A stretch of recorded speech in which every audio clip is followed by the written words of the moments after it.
പ്രാവർത്തികമായിട്ട് എടുത്തു വെച്ച വീഡിയോ ആണ് കേട്ടോ.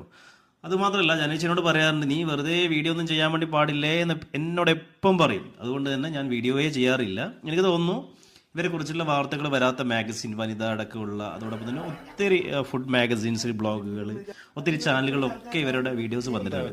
എന്നോട് പറയും, ഇത് നീ ഒരു വാർത്ത മാത്രമേ കൊടുക്കണ്ടൂ, ഞാൻ ഈ നാട്ടിൽ നിന്ന് ഇല്ലാതായാലും ഒരു വാർത്ത മാത്രമേ നീ ആൾക്കാരെ അറിയിക്കണ്ടൂ എന്ന് ഞാൻ എന്നോടൊപ്പം പറയും സ്നേഹത്തോടെ.